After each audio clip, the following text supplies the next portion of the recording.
It's been fascinating to watch Kira grow as I've grown. We've kind of grown together. She was 18 when we made Pride and Prejudice, so she was pretty much a kid, you know.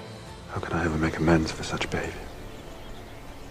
After what you have done for Lydia, and I suspect for Jane also, it is I who should be making amends. And then when we made Atonement, she was 21 or 2. Why are you crying? Don't you know?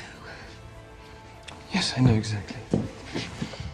And now, as she matures, she's become this incredibly strong woman and utterly fearless as well. It was those qualities that I really wanted to bring to the screen in this film. The whole process of this has been completely different from any other of the films that me and Joe have done together. Before, he was basing it in reality, and so the homework would have been to go away and really look at the period and what was going on politically, socially at that time period. So we did that for both Pride and Prejudice and for Atonement. In casting Anna, there were no choices. There was just one place to go, and that was to Keira Knightley. I remember the book as being just incredibly romantic. That's what I love so much about her. Dance with me. I'm not used to being spoken to like that by a man I met once at a railway station. She's wonderful to work with. She has a real calmness on set. She has a serenity that she's lovely to be around. She obviously has a very good relationship with Joe and has, worked with him several times. I think he's a sensational director, and the opportunity to work with somebody like Joe is something that doesn't come around every day, so you've kind of got to go for it. Look up and the scene. She works so hard, that incredible attention to detail. I learned a lot from the way that she prepares, she dissected that book. She'd remember, that scene is like that one in the book where she's feeling paranoia. I don't want to hear any more about a divorce or think about it. And she could break it down really, really well. And it's great to have that tool and have that in the back of your mind, that you're so confident and aware of what you're coming into. You behaved badly. Very badly. Watching Keira on set, she's like a Zen monk. Because she would sit between takes, completely focused, completely concentrated, oblivious of what was going on around her in the pell-mell of production. Steva! Anna! It's very funny doing this with Keira after we'd worked together on Pride and Prejudice 7 years ago.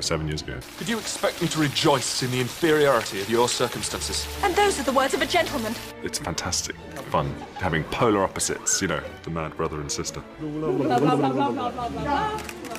She's so totally mesmerising, which is what Anna Karenina is. In a room full of people, your eye is going to be drawn to her. Since the first day I met her, she's just happy, and she brings a lot of warmth every day here on set.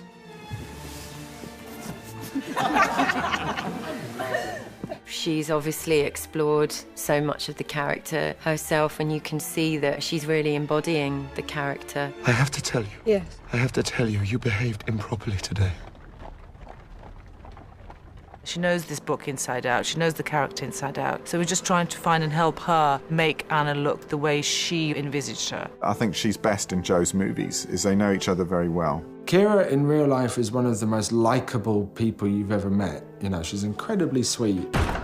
And yet, when she's on screen, she understands the darker places that some of us can go to. And that was definitely necessary for Anna. I think the biggest thing for me in playing her was actually accepting that she's an anti-hero as much as a hero, and accepting that there is a judgment in the piece of her actions, and it isn't necessarily a positive one. Do your mother want you to marry the widow or the child?